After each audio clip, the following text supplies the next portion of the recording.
Thank you very much, Gayle. That's how your name is. How do you say your name, Gayle? Yes, yeah, thank you. Thank you. Let me ask Renu. We can't see you, Renu.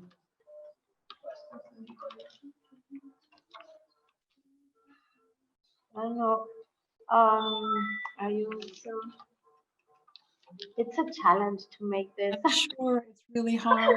We were so happy making all the events because the summits were supposed to be like for empathy, for listening to each other and connecting. And now we're all so far away from each other. But well, thanks for the patience. No. I feel like we should be drinking wine together. Yes, I have a cup here. It's impossible. Can you share? Why am I the only one that has the background on? I did the background. Is this what you want? Harvey and Jen, you don't have the background on. Oh, I was too busy with my other, accoutrements.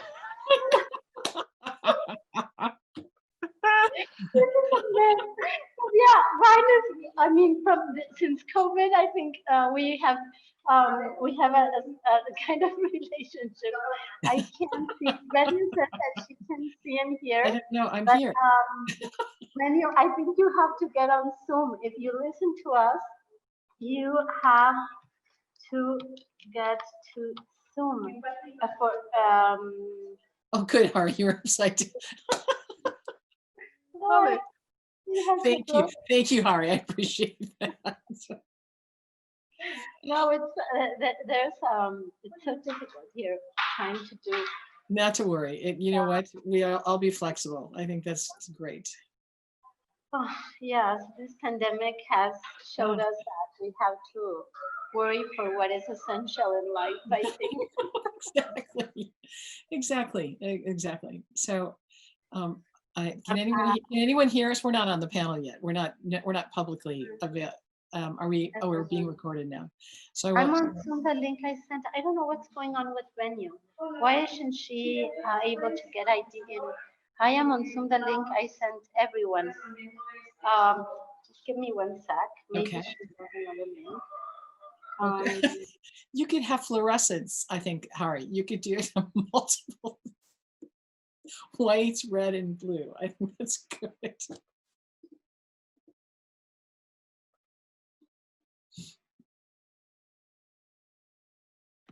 I'm a Zoom novice. I don't know how to do the background. Oh, you know what? You just have to put the photo. It's really, it is fun to do that. Renu, she's here. Oh, Renu's here. Yay. I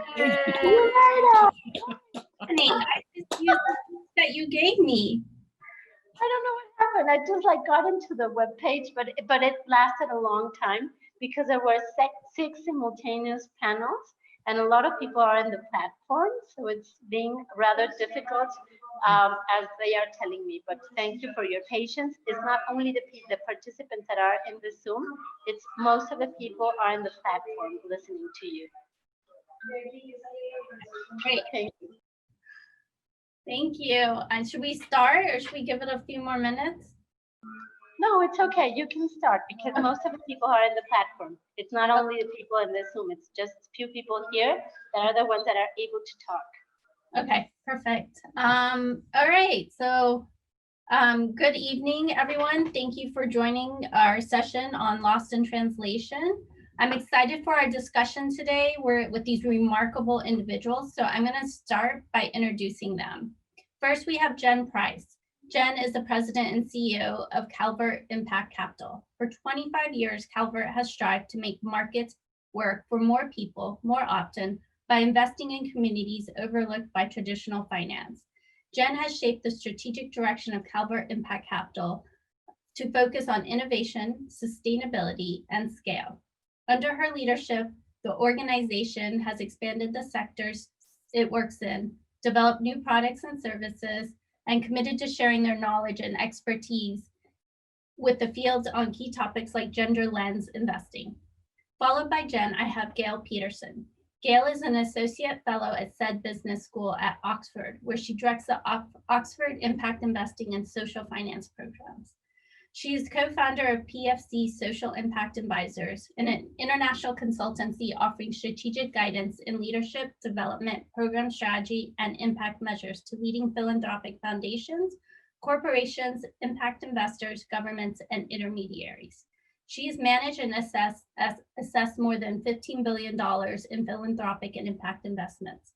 She has advised social investors in more than 45 countries and has taught social investing classes in China, Africa, Europe, Russia, and North America. And finally, we have Hari Subramanian. Hari is the founder of Eco Advisors, a consulting firm with a specific focus on demonstrating the business value of sustainability and thereby growing the amount of capital flowing towards environmental impact. He has assisted over 300 projects in 60 plus countries and influencing over $2.8 billion in sustainability-oriented financing, which has helped protect threatened species, forests, oceans, and people who depend on them throughout the world. He advises governments, foundations, corporations, and individuals on values alignment and sustainable economic development at scale. And I am Renu Mittal with the Walton Family Foundation. I have over 16 years working in philanthropy and have focused my work on human well-being while improving sustainable management of our natural resources, and specifically sustainable management of fisheries. So let's get started. So today we're going to talk about why private capital is slow in investing in fisheries and what structures are needed to mobilize this capital. So recently I was talking to Gayle, and she was telling me a story about an investor that had conducted due diligence of close to over 1,000 businesses, but none of them were fisheries related. And I asked her, why was that? Like, well, why can't we have more investments in this space? And why do we see more successful investments in sustainable forestry and agriculture, but not in fisheries projects? So today our panelists are going to help us understand some of these challenges and provide us with some of their insights and hopefully some solutions and opportunities to these issues. So let's jump in.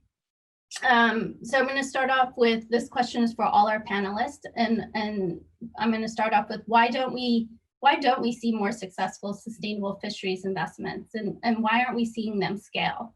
And so maybe we could start with Jen. Hello. Thank you, Renu, and hello to everyone. It's good to be here. As you can see, I didn't get the memo. Well, I did get the memo in the background, but I didn't quite convert on it. And maybe that is that's fisheries, and I'll tie it in if I can. Just the point of view I'm coming to this conversation with Renu brought in at the top of the call, but just to reiterate, I'm a practitioner. Basically, it's debt capital. The tool is what we have, and we are in Washington, D.C. or the United States, the staff, but we're putting our money out around the globe. So we don't have people in communities around the globe. We're pretty much all here in the U.S. and Washington, D.C. and other cities, but yet we have a lot of money to put to work. And so just that's the perspective I'm coming to, this conversation of trying to get that money into fisheries, trying to get it into solutions that support the blue economy broadly and oceans as well. And, very bluntly, it has been hard. It has been very hard to find opportunities to put capital to work in those sectors, those issue areas. And we'll dive deeper into why that is. But at the top level, three things, for us, which has been challenging, is one is we need to get government more in the game. The illegal practices, the lack of regulation has been really challenging for us as providers of capital, and not challenging from only a financial return perspective, but we'll get into this later, but the impact integrity of our investments. If we know that there's impact risk associated with our investment, that's a challenge for us. I didn't say this at the top, but just to be explicit, when we put our money to work, we're looking for both impact and financial return in equal measure. Secondly, is we do need to change market behavior. And, the big top line here is what we still see is markets are not counting the negative impacts of not treating our natural resources with care. there is not an ROI on ocean health. That is not part of the investment decision today. And so right now, these assets, these fish, the ocean is being treated as free. And that's got to change. So that's a big opportunity and work in progress. And I think finally, we need new business models. And so under this, one of the big things I just want to highlight now at the top of the conversation is I don't think the solutions for sustainable fisheries is an individual challenge. It's a group challenge. This is systems change. And we need pre-competitive platforms that all of us can come around and change the system together so that all businesses are benefiting from sustainable practices. So I'll stop there at just top line observations and pass it back or on to Gayle and Hari to comment as well. Thanks, Jen, and thanks for the opportunity to be here this evening. I'm going to talk about fisheries from my perspective, being in the classroom, teaching more than 600 students from 90 countries with investable assets in the trillions. And I always ask our students to prioritize the issues that are most important to them. And fisheries, to be honest, SDG 14 is at the bottom. And actually SDG 14, oceans, receives the least amount of money in terms of SDG, or in terms of SDG investment, Sustainable Development Goal investment. And I think that there are, I know Renu will talk about lost in translation specifically, but without a track record, without publicity, and there's been a lot of more publicity around plastics in oceans and concerns about that. But until we have track record, clear business models where big finance can enter into the movement to support systemic change around oceans, I think it's going to be really hard. And that it reinforces what Jen says. This is not just an investor issue. This is a community issue. So how do we all come together in our various roles to begin to create a path for new business models, to create a track record? And that's a blended capital with philanthropic, catalytic capital, traditional finance, government finance, to actually create prototypes that will allow more investment to take place. But right now, there's my students who are senior executives in finance say, I don't know anything about it, and without a track record, I can't invest. And we don't have clear business models. And so until we address those issues, I think we're going to be stuck. All right. Yeah, I mean, echoing and agreeing with everything that both Jen and Gayle have said, I'll just add a minor component. So I think when we think about sustainability and investing for sustainability in general terms, it's challenging, right? So looking for deal flow, understanding structures, understanding the cash flows, making the business case, and then identifying the transactional vehicle to make it work is challenging in and of itself in a regular environment. And then in sustainability, it's more challenging.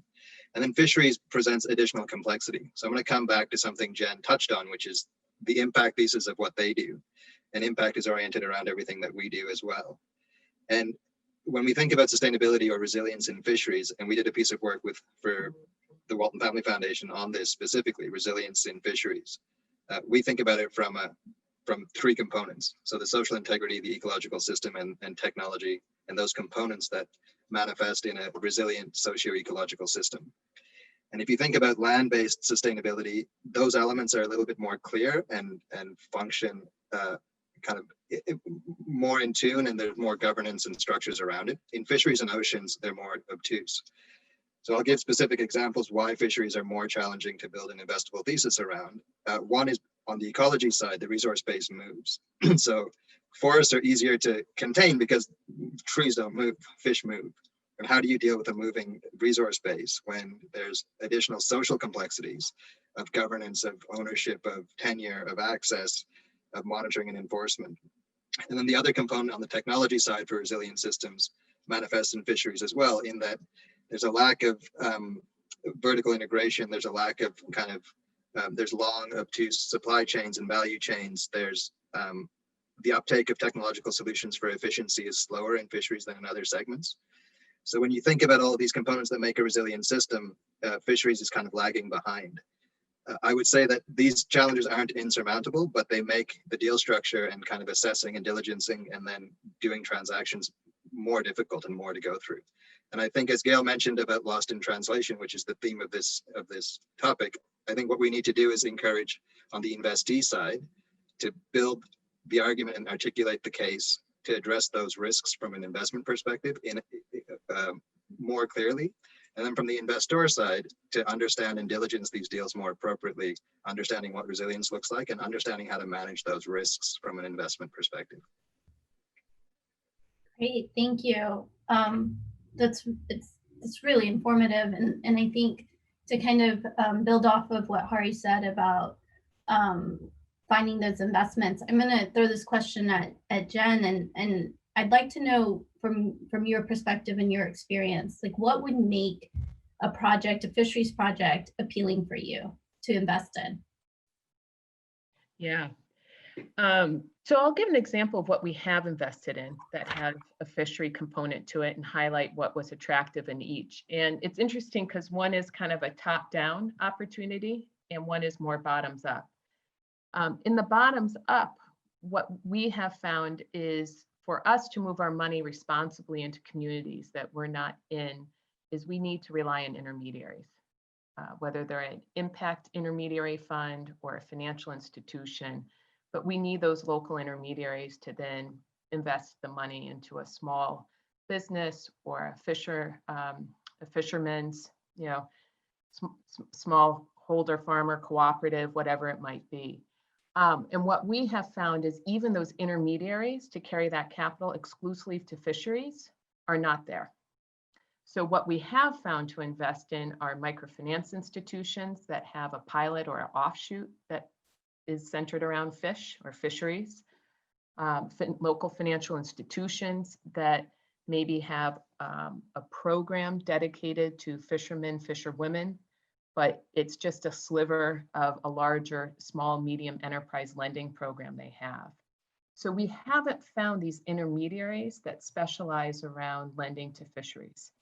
And I think with that, what is missing with some of the technical assistance that is needed to really move that money most effectively into place. So that's kind of the bottoms up where we've been able to put money to work, but it hasn't been perhaps as home run as we would like. On the top down, there's one transaction, and that is the Seychelles Blue Bond, which we were part of. And that was a huge windup of a lot of patient capital, a lot of philanthropy to create the right enabling environment.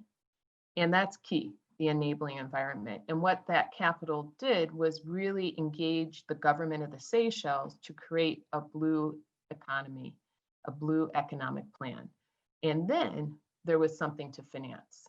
And us and two other institutional investors, we were able to come in, a blue bond was issued, the proceeds which were to finance that blue plan, which we were part of. But again, unless that top-down work had been done in bringing the government, bringing the community together and the businesses to create a holistic plan around the blue economy, there wouldn't have been something to finance. So those were the two, extremes. And, I think what we haven't seen is a lot of holistic top-down enabling environments where we can see financing has impact that's going to advance the blue economy or fisheries. And we haven't seen a lot of intermediaries that are specialized around fisheries that we can then lend into. Mm-hmm. So this is interesting, and I think leads into some of the next questions, but about the role of intermediaries and how do you identify them? How do you find them? Who supports some of this technical assistance that's needed? And it makes me think about how I think it's something that Gayle and I have spoken about a bit, and she's taught me quite a bit about this place that we're in, what we call, and why this session is called Lost in Translation. And it would be really great for Gayle if you could tell us a little bit more about that and what you mean when you say lost in translation and in reference to fisheries and impact investing. Gayle, you're muted. That's a wonderful quote. Gayle, you're single. You're muted. Lost in translation is so common in impact investing. And think of these worlds coming together: finance and social change, environmental sustainability. We all learn different languages when we're in university.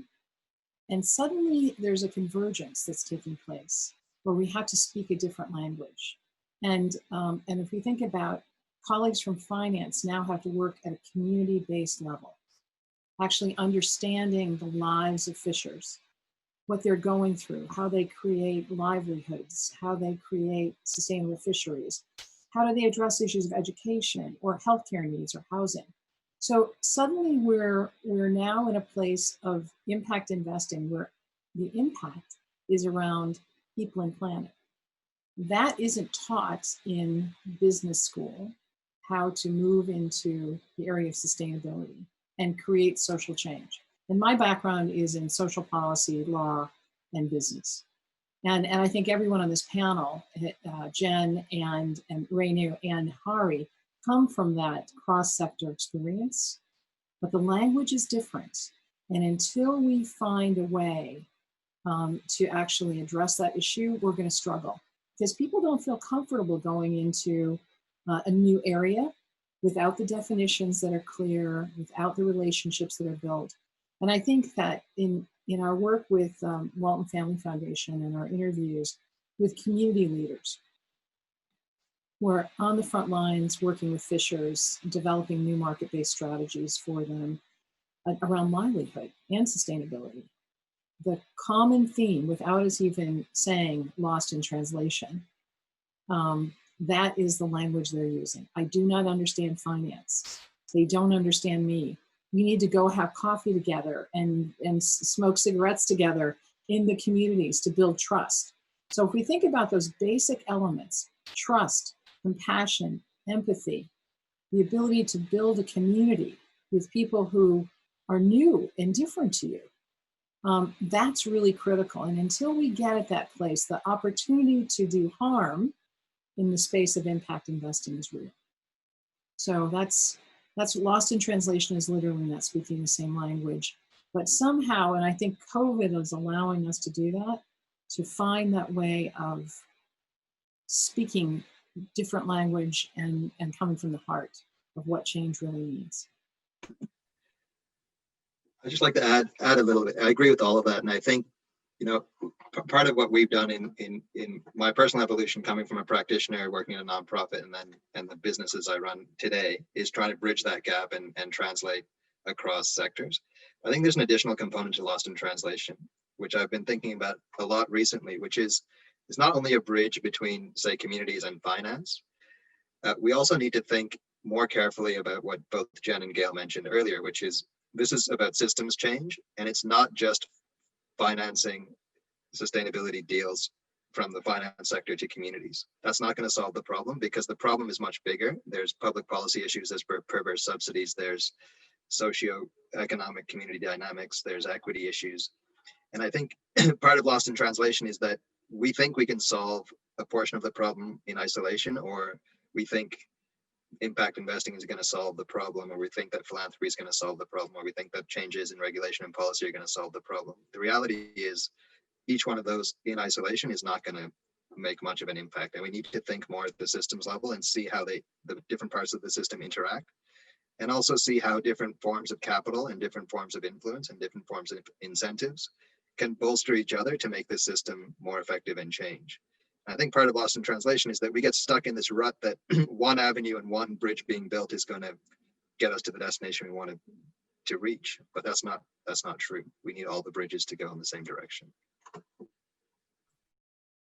That's really helpful, and I could talk about this for days. I find it so fascinating, and I think for me, I'm a biologist, and I come from the other side, and spent years understanding that intersection of social well-being and science, and now there's this whole world of finance that we can get into. And I've been trying to wrap my head around, and as you all can tell, I've been working with these amazing people, Gayle, Jen, Hari, to really understand this space better and what the roles are that we all play. So, I'd love to hear from each one of you, and just to make a note, we're doing great on time, so we can really dig into this. What are the various actors in this ecosystem, in this, to have this system change? Like, what should be the role of public funding, philanthropic funding, private capital, and what should be our expectations, of that funding, and how can we make this system work? Because it is bigger. It has been done in isolation, and coming from the philanthropic side, I can say that I think we've made some missteps, and it would be great to figure out, how can we do this right and really have the impact that we're all trying to have.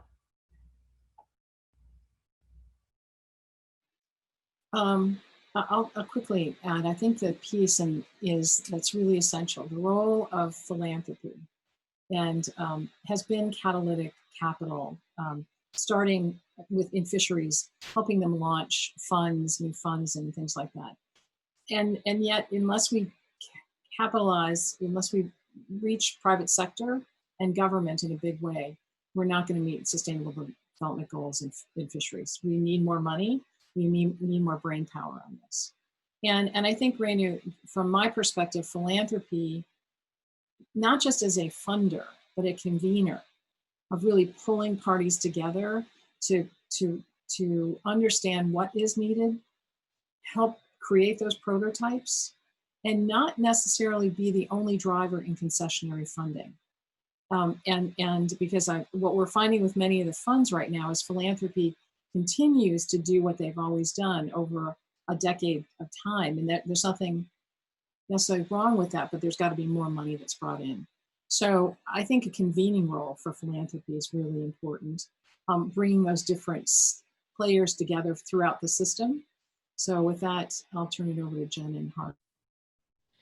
And I'll just add one thing out of experience, and this is in the last 6 to 9 months, we've been active building recovery funds across the US to drive capital to the smallest of small businesses. And to do that with urgency, with effectiveness, we've had to collaborate. So we've had these 21-person calls with all the stakeholders that you mentioned, Renu, policy, government, philanthropy, everyone had a role to play. What I've witnessed is we've had a quarterback. We've had one person that did not have an agenda that was in the middle of all of this driving the horse. And that has not always been the case in projects I've been involved in. And it was, to be very frank, the smartest person in the room. This is not your B team or your C team player. This is the A+ player who is in the middle of it, negotiating to make sure, because they are someone that is a multilingual leader. They understand the translation piece, and they are negotiating with all the parties to ensure people get what they want, but also the common good gets met. They're pushing through the road bumps and the blocks that happen when leaders transition out of their roles, or the world changes suddenly because there's a natural disaster, unexpected black swans. They can handle those and push the project forward. So that has been like watching this unfold and these 3 COVID funds that we've been part of be built, and this quarterback person be central to each of them, getting built, launched, capital deployed. I'm starting to believe that might be a silver bullet here, is investing in this quarterback person. And again, the A+ player in the room. And there are no silver bullets, which we know in systems change, but yes. Agreed, but the one that might get us to the next place. Yeah, and I want to add to a couple of points raised by both Gayle and Jen. So I agree with that quarterback role, Jen. And the best way I heard it described was Rachel Kite, who was formerly at the World Bank in climate finance, talking about the fact that there is this abundance of capital looking to be deployed and an abundance of projects or product looking to be invested in, but the linkage isn't there. And she said what's missing is that, and she calls concierge service for sustainability. And I think that's a very elegant way to say, the function of that role is essentially being a hotel concierge, telling people where to go and how to have a good time. And then, a third element, Gayle, that you talked about, the role of philanthropy, I completely agree. Catalytic capital is one. A convening role is two. I think an educational role is another important piece that philanthropy can play. And building off what you said before in terms of your class and the role of SDG 14 in impact investing, or the emerging mindset of impact investors not being very high. When you follow that conversation on from the initial of the 17 SDGs, what do you prioritize? That becomes a low ranking one, SDG 14. But if you start to describe what it is and educate people about the role of life underwater, influencing climate, influencing food security, influencing livelihoods, influencing health, equity, people start to realize all the interconnectedness of that particular SDG and the value of oceans for other things. And if you re-ask that question a half an hour or an hour later, it ends up that SDG 14 comes closer to the top. And it's a lack of understanding, a lack of education, and a lack of realization that there's so many pieces that connect to what triggers people. So plastic scale mentioned before, but climate is a big one that people think about, and they disaggregate it from the oceans until they know more and understand that it is really truly related. And that's why we're seeing more interest in the ocean space and blue economy and people trying to think about it. But I think if we increase sort of the knowledge and education, then we can crowd in more people and minds to think about it. As Gayle said, we need more capital, but we also need more thinking, more innovation, more knowledge, more people just attacking this question for the oceans. And we need to educate people to understand that it's bigger than just the oceans, it's everything. But if you focus on the oceans, you can solve other problems as well. This is great. So much to think about. I'm working in the philanthropic sector and getting to take some of this back to our team and seeing how we can start moving some of this. I want to go back to Jen's example about their approach and the bottom up and the top down approach that she mentioned. And one of the things you mentioned, Jen, was that when you start from the bottom up, there's this technical assistance that's needed. And who provides that support for the technical assistance, and who should be providing that? I guess that's two questions there. And yeah, so I'm curious about that. And I'll probably just start this, and I'm sure Gayle and Hari will come in behind me. But one thing Gayle mentioned before was trust. So I have found that the technical assistance needs to be delivered or provided with someone that the community trusts, that they believe is looking out for their best interest as well.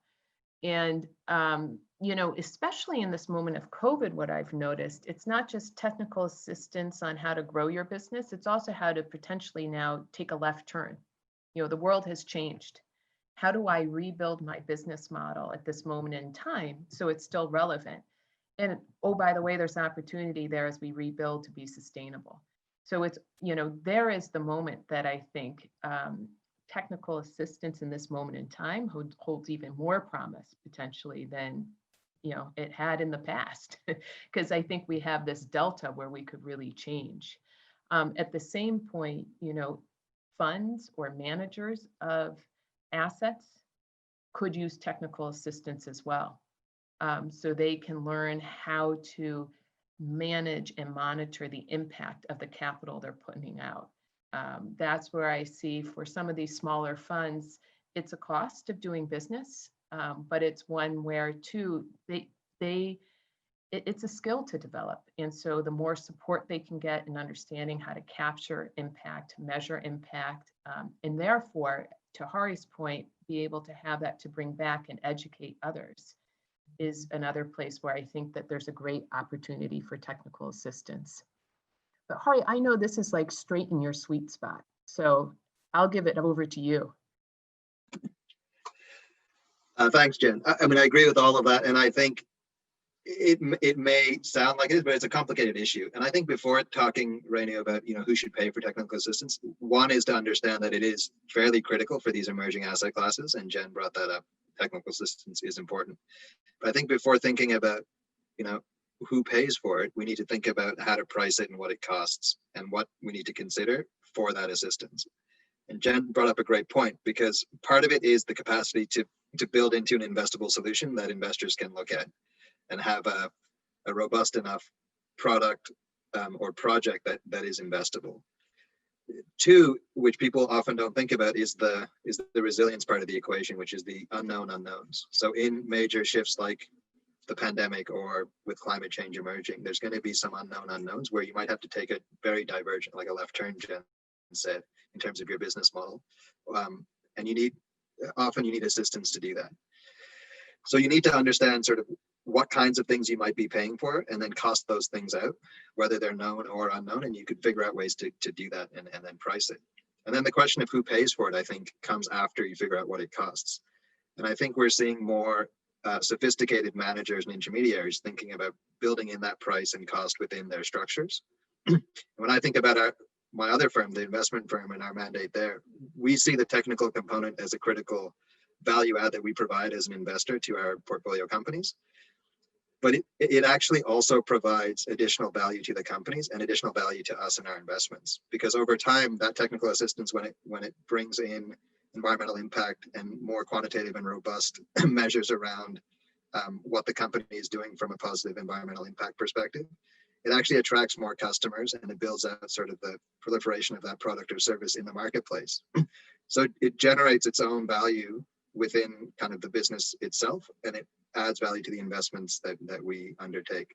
So when we price it at the front end, we look at the long-term sort of value proposition that's going to give us for our investments down the road, and it actually pays us back in spades down the road. So I think we'll see more of that as time goes on, but we need to figure out better ways to pay for that cost up front.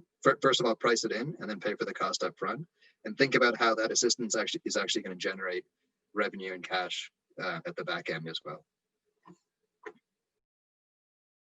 I just want to add one more thing. I think that the piece around technical assistance it's a changing mindset. It has to be part of the business model. And it isn't right now. It's not a nonprofit function.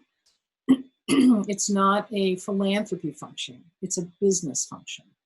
And really understanding, as Harry pointed out, it is really about the value added, and it has to be included as part of the business model in finance. Because without that, it's going to be relegated to a one-off, something that is viewed as, isn't it nice to have, but not essential. And I think that until that mindset shifts, where the value is of technical assistance to grow the field is integrated, we're going to continue to look at small deals not meeting needs of sustaining oceans. So it has to be front and center in the mindset of colleagues in finance. That's interesting. And I know we've talked about also that, some of these, when you find a deal or a potential, we're seeing that there's also a lack of support for business development. And so that's something, besides, the technical assistance, do you see those going together, or do you see that as two different components? I think they're part and parcel. I think they go together, but Hari and Jen, again, I think that it's understanding what we mean when we talk about technical assistance and what the end game is in terms of growing business and scaling. So I think of it as essential, and it would be like a venture capital deal, right? It's taken very seriously. You're investing in organizations and institutions that you have, that you're willing to take a risk on, and you're willing to invest because you see the value. And the flip side of that is NGOs have to not just talk about, and I would say there's technical assistance on this side or at the grassroots level. People have to talk about not just impact first, but finance first, and get people to fall in love with you in order for money to flow, right? So it's not just saying, but we're going to save all these fish and it's going to be fabulous. It's really putting front and center the message that people in finance want to hear and have them fall in love with the impact. Thank you. Yeah. So, I mean, I fully agree. I think technical assistance spans the gamut. And I just want to reiterate the notion that, you know, impact investing is complicated because you're adding another layer, a complete additional layer on top of a traditional investment. So if you think about investing in conventionally, a good VC or private equity firm is going to provide technical assistance in terms of, you know, management oversight or, you know, contribution towards the business goals and operational footprint of a company. When you think about impact investing, I think part of the gap is people think if we just focus on that side, the business is going to succeed. Or from what Gayle was saying, from the investee's perspective, if we just focus on the impact, that's what's going to make it succeed. In reality, both of those things have to go hand in hand. So it needs to be organizationally sound. We need to have a good business plan. You need to have an operational efficiency. You need to have all the business elements. But on top of that, you also have to have all of the impact elements and the technical components that integrate to that as well. I think without thinking about both of those simultaneously, those projects are inevitably going to fail. So when I think about technical assistance, I think about, and when I think about impact investing on the whole, every stage requires both of those components to be integrated at every stage, from sourcing to diligence to execution to technical assistance across the way, and, you know, to oversight and exit. But not a lot of investors have operated in that manner so far. So I think the TA component needs to encompass everything. If you're going to do impact investing, you need to understand that impact and investing are both in the phrase for a reason, because they're both equally important. And I think you need to support and bolster both of those elements. Otherwise, you're inevitably gonna miss out on one or the other, or both. And just as a practitioner, one thing, putting what Hari said into action for us, we find some of our deals do not have robust impact when we find them, to be frank. It might be there, but it's not being measured, it's not being nurtured, it's maybe not being maximized. But what we find when we talk to the investment is that there's an interest and a will.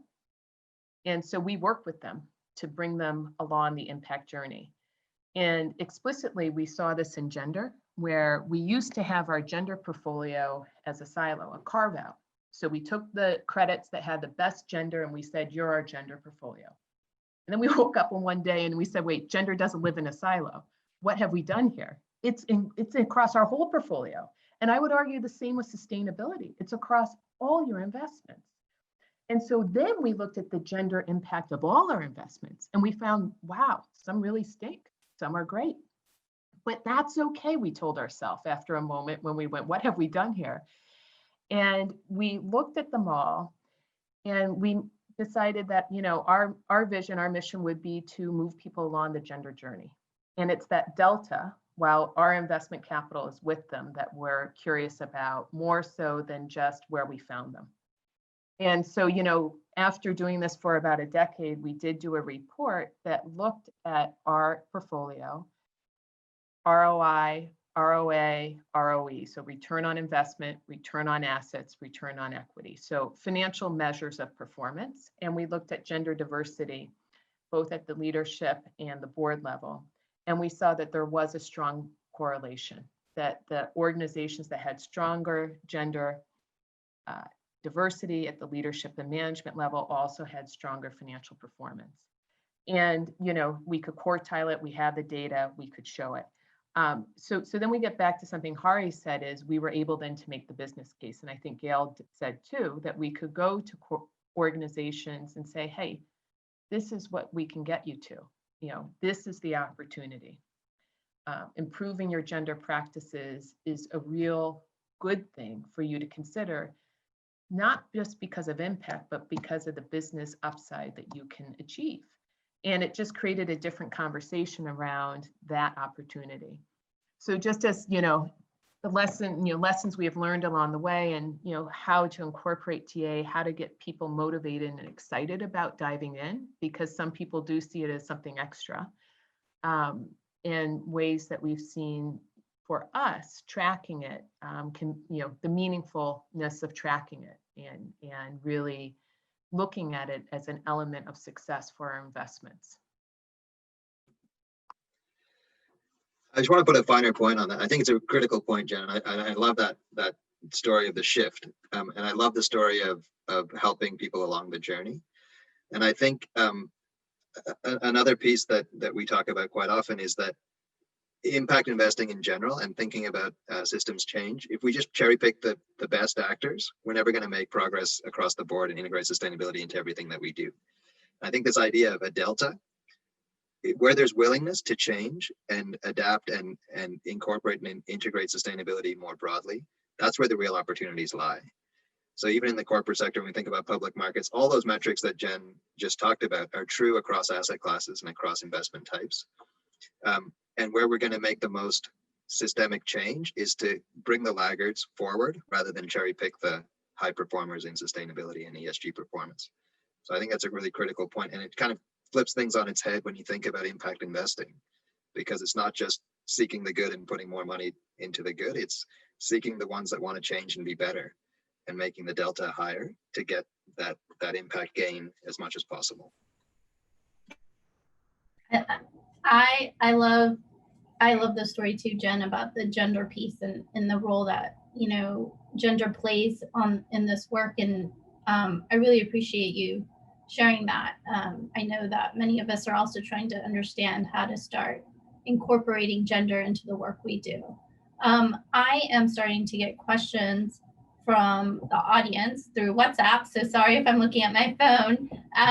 But the first question we have is, from your perspectives, what's next for Latin America? It's a big question, but but maybe we can figure out how to narrow it, and I'm going to let you all do that. Do we? I think, yeah, no, I think that's what I love about our Latin American students, our executives, is this incredible drive and enthusiasm. And when I think about some colleagues who are in the space of finance, I mean, I think there's an amazing opportunity for a cohort, a collaboration across Latin America to share experiences around fisheries. And in talking with my, alums of the program, and we probably have 20, 30 people from Latin American countries. There is, again, I'm not exactly sure what fisheries is about. I'd like to know. So this kind of convening today is really essential. And I would also say, let's pull those leaders together too, like Vox Capital in Brazil, Daniel Izzo does remarkable work. How do we knit that together? And I think Latin America, because of its, the robust fishing industry, the opportunities for sustainability practices done right, I think can be a model for the world. And I think that's really important. And I would say, again, that convening to create those prototypes is something that can more easily be done in Latin America, just with the energy and enthusiasm. So I'm optimistic about that.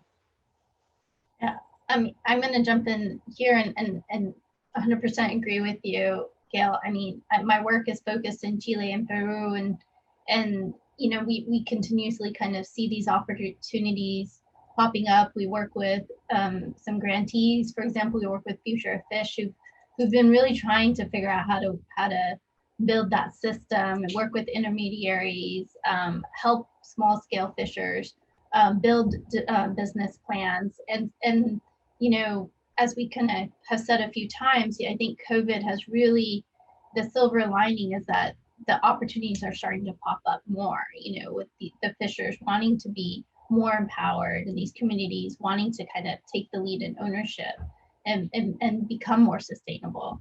So I think it's I think there's great opportunities in this space. Yeah, I would definitely agree with that.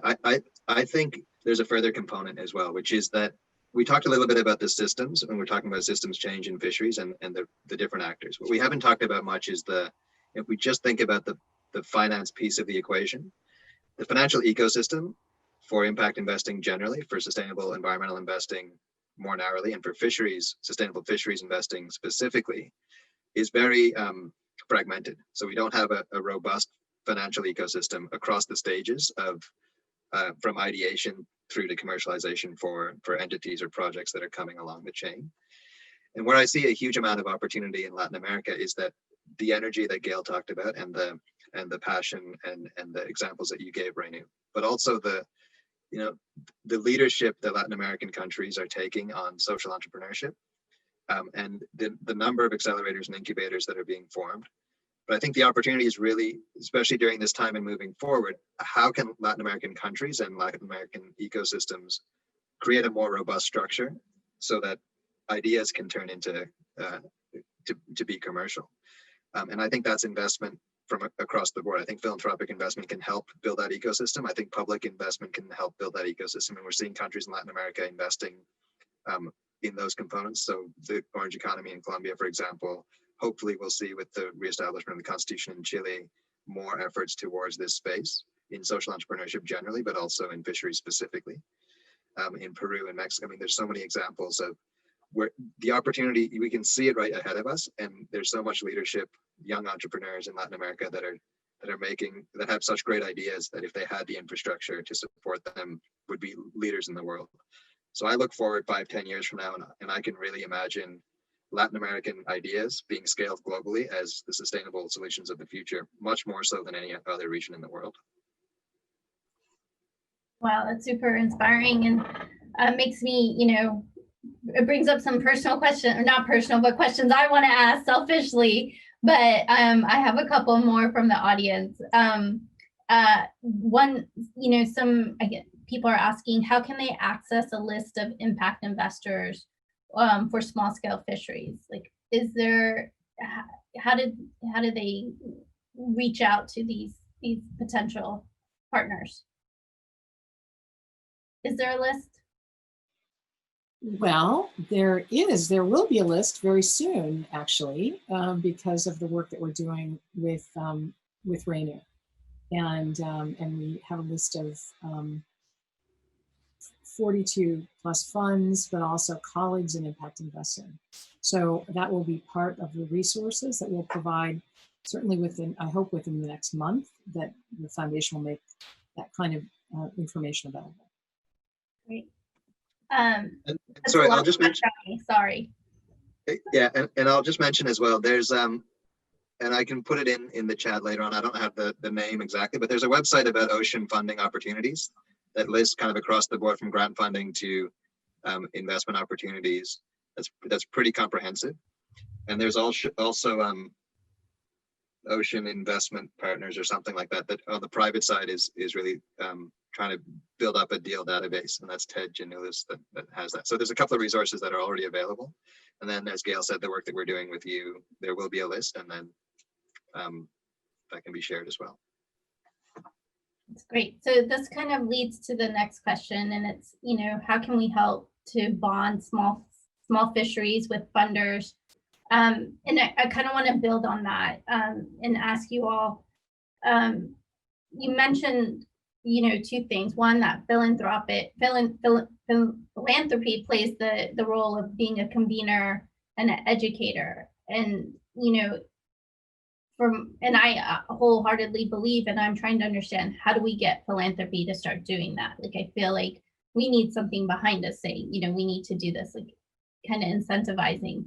And then the other piece is, I also keep, it's in my head that, what you said, Jen, about the quarterback and having that quarterback. And the question is how do you identify that quarterback? Is it someone that you cultivate? Is it someone that just you find somebody who's dynamic and is able to move this? Is there ways that we can, are there ways that we can build this person, develop this person into that quarterback and provide that support into becoming that leader? And so, I'm throwing out those questions to you all. What I've observed with the quarterback is it's a long-term thing. So this is not, someone flies in for a project, someone flies out. This is someone that is in that ecosystem, building relationship and trust over a period of time. Many of the deals where we have been investors, there has been work that went on, 4 or 5 years before us to get the enabling environment right. In that whole period of time is where I see this quarterback person being invaluable. You know, in the Seychelles deal, I saw it buried in government, but they also brought in a outside consultant that worked with another government, and there was a lot of trust because they knew each other. So there was some third party as you know, so they weren't part of the government, but also someone that they trusted. But I think they're out there. It just hasn't been, what I've seen, a role that we saw as needed or vital necessarily in getting deals done. Everyone kind of shares this responsibility right now, is what I observe. And so that continuity, that focus, it's a full-time job, that acumen, I think is something that's certainly taught. Classes, even like Gayle teaches, is where I see some great potential of those types of caliber of people. I would add another layer. I think there's often two functions, and I completely agree. I think there's the long-term function, which I would call more sort of the champion of getting the project together and building from beginning to execution and through. I think there's a secondary role that's been important in many collaborations and transactions we've been involved in, including with you, Renu, which is that there's often a role of, as the process is going along, there's champions of the project itself, but to get it to the next level and get the transaction completed, there's that concierge role, which can be more short term, or doesn't need to be from the beginning, but is, you know, a short term and then ends up as more of an oversight or governance role going forward to make sure that the actors are still collaborating in the right way and the governance system is working in the most effective way. And we've seen that, you know, the interest of the capital wanting to come in, being stuck without that concierge to come in, and then it triggers, you know, a 10 million, 100 million, a $500 million investment. And then there's ongoing oversight that helps pull it along. So I think there might be two roles in some of the larger transactions in particular that really helps you get over the hump to get that inflow of capital in and then sustain it over time. But I think the champion is critical, but I think the concierge is potentially somewhat different and also fairly important for many of these transactions. I think that one of the lessons learned, and this is the difficulty when we're here for the long haul, I think about the development impact bonds on educating girls in India.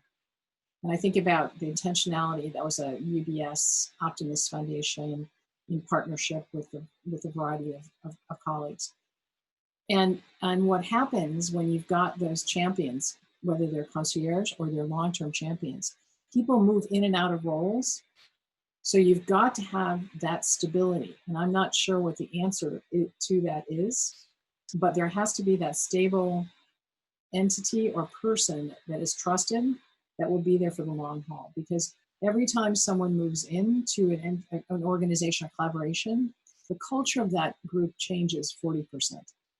So how you create historical memory and also nurture those leaders to provide short-term, mid-term, long-term, it's a system, and it's way more complex, Renu, that you want to go into. But again, the cautionary tale is you have to be there for the long term, and that philanthropic support and private sector resources need to be there to ensure that there's adequate resources, that there's deep commitment, and that there's long-term objectives being met. That's great. And I think we might be at time. It's a little confusing since we started late. But I you know, personally, I'm really optimistic. I think, you know, we're starting to have these conversations. I could say 5 years ago, these conversations weren't happening at this level. 2 years ago, they weren't happening. If you look at this historically, there's been $2 billion over the last 10 years that have been invested in fisheries funds. So, you know, looking forward, I think we're starting to have these conversations. We're having these opportunities to work with Hari and Gayle and Jen, and to start building that ecosystem to making more sustainable deals, making it and bringing a track record to fisheries. I really want to say thank you, to Gayle, Jen, and Hari. Thank you so much for being part of this, for this discussion. I know, as I said, we could go on for days. This is beyond fascinating, and for me, feels like, you know, this is the solutions board that we've kind of been circling in this same direction of funding the same things, but we need to be innovative and we need to start thinking outside the box. So my understanding is that if there's any additional questions, they will be emailing us and we can respond by email. But again, thank you so much for being with me tonight and having these discussions. And I look forward to continued discussions as we go forward. Thank you. Have a good Thank you. evening. Bye. Bye. Thank you. Uh-oh. Hi, Renu. Hi, all. Thank you very much. Thank you. Thank you. Should we stay on for questions or what's the? Yeah. For questions, they are supposed to be contacting directly Okay. because of the delay. Sorry for the inconvenience, Renu. This has been really challenging and interesting, but although they're going to mail you a lot of questions for all your panelists. Okay. Great. Thank you. Well, thank you. Good luck with the rest of the conference. Bye. Guys, And thanks. thank you very much.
Sí.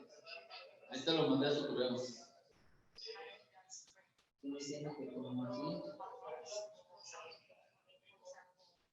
John Agro, ¿dice, verdad? ¿Se llama John Agro? No, no sé, nomás dice Macizo, se llama este pendejo. Es del señor españolete.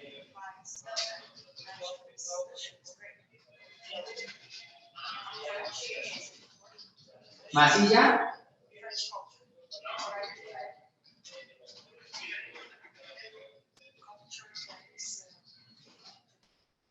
No, ya acabó.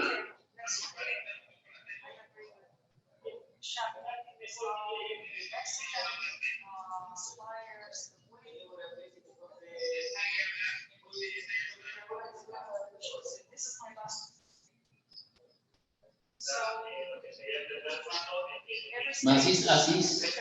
A Mariana Asís. Renata Terraza se llama. Ah, no. Oye, Renata Terraza. Mariana Asís, dice el vato. Mariana Asís. Mariana Asís, Mariana Asís. No sé si esa se llama Mariana Asís, la que.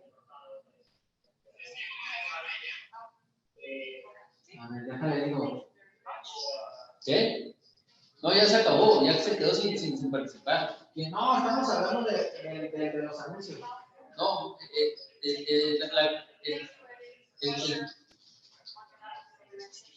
Es que tú estás en otro chat, ¿verdad? Macís Océana.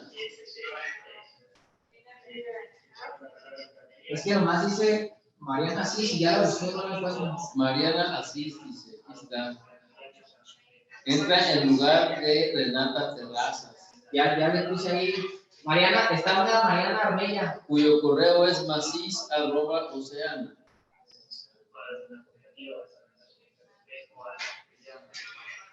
Ya se empieza eso. Ya terminó. ¿Quién? Órale.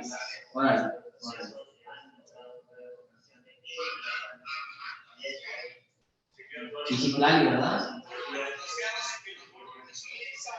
Ya está ahí dentro de todo. Ok.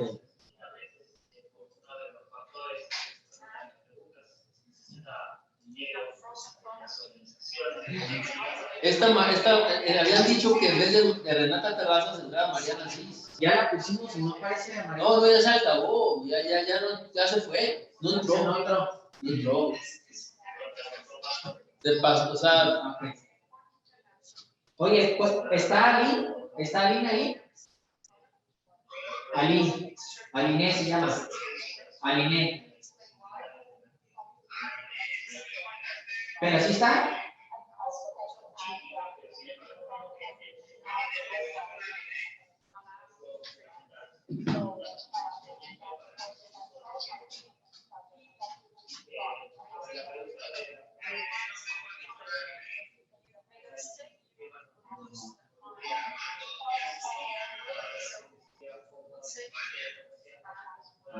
Ya estoy aquí haciendo la titularidad. Vale, ya se lo mando al link.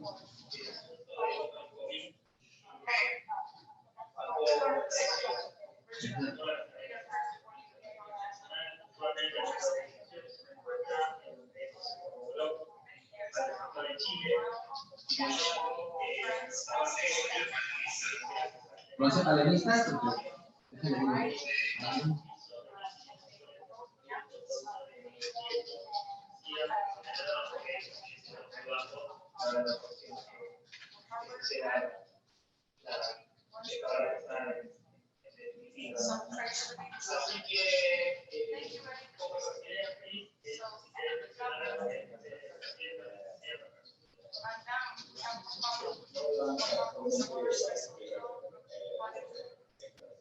¿No está bien, ah?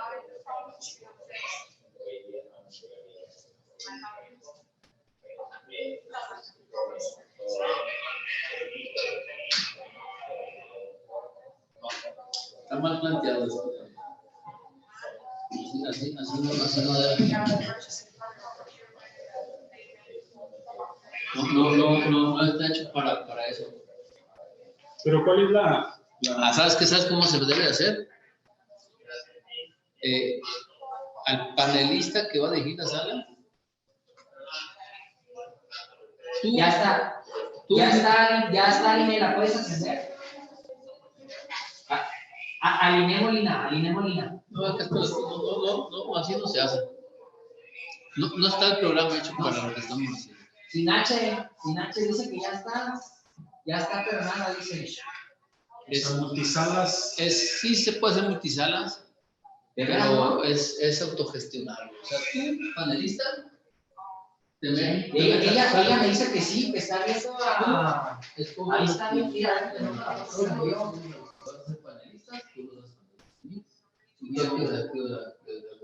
Pues es que las videoconferencias antes de Zoom, con GoToMeeting, por ejemplo, sí funcionan. Digo, esto no es malo. Ahí está, mira, checa la foto que me envió. ¿Ella es el que está hablando? Así lo maneja.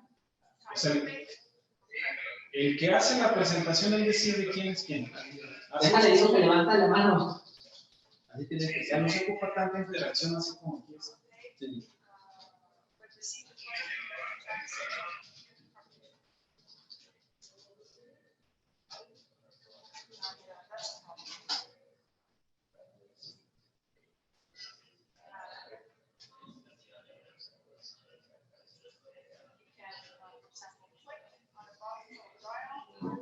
¿Ya la levantó? Porque me dice si plantea.